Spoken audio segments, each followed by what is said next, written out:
নমস্কার। আজকে আমি আলোচনা করব মাসিক ডেট আসার 5 দিন আগেই এমন কিছু লক্ষণ নিয়ে যেটা দেখেই আপনি বুঝতে পারবেন যে আপনি গর্ভধারণ করেছেন অর্থাৎ মা হতে চলেছেন। এবার আমাদের যেটা সূচিপত্র যে ব্যাপারটা আমাদের সবার আগে জানতে হবে, মাসিক সার্কেলের মাঝামাঝি সময় অর্থাৎ ওভুলেশনের সময় যদি মিলন করা হয় আর যদি সেই সময় গর্ভধারণ হয়ে থাকে, এই সার্কেল অনুযায়ী যদি আমরা হিসাব করে থাকি তাহলে গর্ভধারণ করতে কতদিন সময় লাগে? 8 থেকে 12 দিন মতন সময় লাগে। অর্থাৎ মাসিক সার্কেল আসার নেক্সট যখন মাসিক সার্কেলটা আসবে সেটা আসার 5 দিন আগে থেকে আমরা আমাদের শরীরে নানান রকম পরিবর্তন দেখতে পারবো। যেহেতু প্রেগন্যান্সি হরমোনের পরিমাণটা লেভেলটা সেটা বেড়ে যাবে, তার জন্য কিন্তু শারীরিক নানান রকম পরিবর্তন আমরা অনুভব করব। এমন কিছু পরিবর্তন নিয়ে বলবো যেটা কম বেশি সবার মধ্যেই আপনারা এটা অনুভব করছেন। 100% মহিলার মধ্যে 70% মহিলাই কিন্তু এই আজকে যে বিশেষ পয়েন্টগুলো নিয়ে আলোচনা করব তারা কিন্তু মা হওয়ার আগে এগুলো তাদের মধ্যে ফিল করেছেন। চলুন আজকের ভিডিওটি শুরু করা যাক।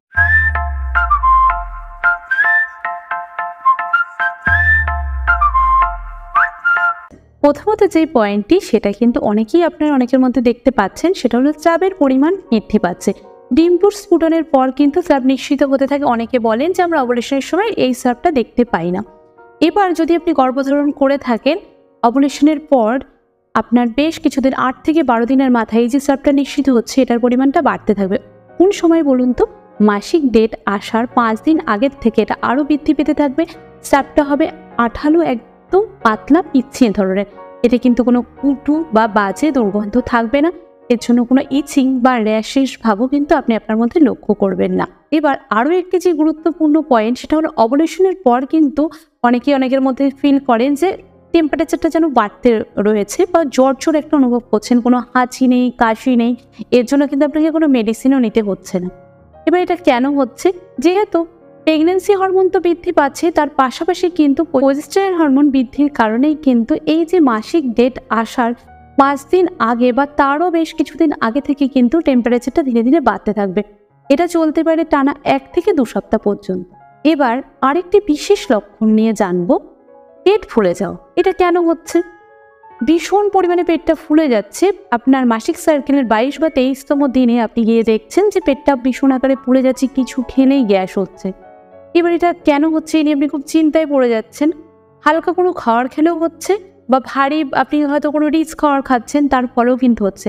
এটা নিয়ে আপনি খুব কনফিউশন হয়েছেন। তবে এটা গর্ভধারণের আরও একটি প্রাথমিক লক্ষণ। এই পেট ফুলে যাওয়ার কারণে আপনাকে কী করতে হবে? পর্যাপ্ত পরিমাণে জল খেতে হবে। এই যে জল খাওয়ার ব্যাপারটা বললাম, এবার আরও একটা পয়েন্ট যেটা এটার সাথেই যুক্ত হয়ে যায়। এই সময় কিন্তু জল খাওয়ার একটা, আগে হয়তো আপনি এতটা পরিমাণে জল খেতেন না, এবার এখন আপনার জলের তৃষ্ণাটা আরও বেড়ে যাচ্ছে। এটা কেন হচ্ছে? শরীরের অঙ্গ প্রত্যঙ্গগুলো কিন্তু একটু বেশি কাজ করছে, তার জন্য কিন্তু আপনার জল খাওয়ার পরিমাণটাও কিন্তু বেড়ে যাচ্ছে। এর ফলে কিন্তু কিডনির ওপর একটা প্রেশার পড়ছে। ঘন ঘন টয়লেটে যাওয়ার একটা ব্রেক আপনি আপনার মধ্যে লক্ষ্য করতে পারছেন। এই যে বারবার আপনাকে আধ ঘন্টা বা 1 ঘন্টা পর পর আপনাকে টয়লেট যেতে হচ্ছে, খুব ঘন ঘন টয়লেট পাচ্ছে, এ নিয়ে আপনি নিজে খুব বিরক্তও বোধ করছেন। তো তাদেরকে আমি একটাই কথা বলবো, এই সিমটমগুলো যদি আপনি আপনার মধ্যে লক্ষ্য করেন পিরিয়ড সাইকেল আসার বেশ কিছুদিন বা 5 থেকে 6 দিন আগেই, তাহলে আপনি নিশ্চিত হয়ে যাবেন যে আপনি গর্ভধারণ করতে চলেছেন অর্থাৎ আপনি মা হতে চলেছেন। তাহলে এবার আমরা জানবো তলপেটে ব্যথা অনুভব করা। এটা কেন হচ্ছে? যেহেতু জ্বরের গায়ে ফোনটা নিজেকে নিক্ষেপণ করছে, তার জন্য একটা গর্তের সৃষ্টি হচ্ছে। এটার জন্যই কিন্তু আপনার তলপেটের ঠিক পেটের থেকে ঠিক 4 আঙুল নিচে আপনি এই ব্যথাটা কিন্তু অনুভব করবেন। খুব যে তীব্র হবে তা না, আবার একদম যে কম হবে এর জন্য কিন্তু আপনি কোনো মেডিসিন নেওয়ার কোনো দরকার নেই। আর এই সময় আমি প্রত্যেক মাদেরকেই বলবো, হুটহাট করে আপনারা কোনো মেডিসিন নেবে না যদি আপনি প্রেগন্যান্সি প্ল্যান করে থাকেন। পেটের এই ব্যথাটা কিন্তু ক্ষণস্থায়ী হবে, এই মনে হলো যেন আছে, আবার কিছুক্ষণ বাদে আপনি দেখবেন ব্যথাটা যেন একদমই উধাও হয়ে গেছে বা নেই। একদম গুরুত্বপূর্ণ যে পয়েন্টটি নিয়ে বলবো, এই যে পেটে ব্যথার পর আরেকটি পয়েন্ট যেটা আপনি আপনার মধ্যে লক্ষ্য করবেন সেটা হলো বাদামি বর্ণের একটা স্রাব নিঃসৃত হচ্ছে।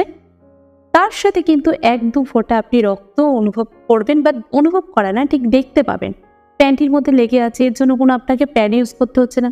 1 থেকে 2 দিন হালকাভাবে আপনি একটু ব্লাড দেখতে পাবেন। এই ব্লাডটাকেই আমরা ইমপ্ল্যান্টেশন ব্লিডিং বলে থাকি। এই নিয়ে আমি খুব সুন্দর একটা ভিডিও করেছি, তার লিঙ্ক আমি ডেসক্রিপশন বক্সে দিয়ে দেবো। সেই ভিডিওটা দেখলে আপনারা অনেকটাই উপকৃত হবেন। তাহলে এবার আমরা জানবো স্তনের ব্যথা নিয়ে। স্তনে ব্যথা তো হবেই, কারণ যেহেতু আমাদের হরমোনগুলো আগের মতন কিন্তু একই ধারায় কাজ হচ্ছে না, কারণ প্রেগন্যান্সি হরমোনের লেভেলটা বৃদ্ধি পেয়েছে, তার জন্যই কিন্তু ব্যথাটা আপনি আপনার মধ্যে অনুভব করছেন। এবার যে গুরুত্বপূর্ণ পয়েন্টটি নিয়ে বলবো সেটা হলো মর্নিং সিকনেস। আপনি ঘুম থেকে উঠেছেন, তারপরও মনে হচ্ছে যেন আবার ঘুমাতে যেতে ইচ্ছা করছে, খুব দুর্বল, কোনো কিছুই খেতে ইচ্ছা করছে না। এইগুলো কিন্তু আপনি আপনার মধ্যে দেখতে পারবেন। সেটা সকালেই যে দেখতে পারবেন তা না, দিনের বিভিন্ন সময় কিন্তু আপনি আপনার মধ্যে ক্লান্তি ভাবটা অনুভব করবেন। তো আজকের ভিডিওটাতে আমি বিস্তারিত আলোচনা করলাম এই যে পয়েন্টগুলো নিয়ে। যদি আপনার পিরিয়ড সার্কেলের নেক্সট মাসের পিরিয়ড হওয়ার 5 দিন আগেই যদি আপনি এই লক্ষণগুলো আপনি আপনার মধ্যে দেখতে পারবেন, তাহলে আপনি নিশ্চিত হয়ে যাবেন যে আপনি গর্ভধারণ করতে চলেছেন। আশা করি আজকের ভিডিওটা আপনাদের জন্য অনেকটাই হেল্পফুল হয়েছে। এরকম হেল্পফুল ভিডিও দেখার জন্য আমার চ্যানেলটি সাবস্ক্রাইব করে চ্যানেলটির পাশে থাকার অনুরোধ রইল।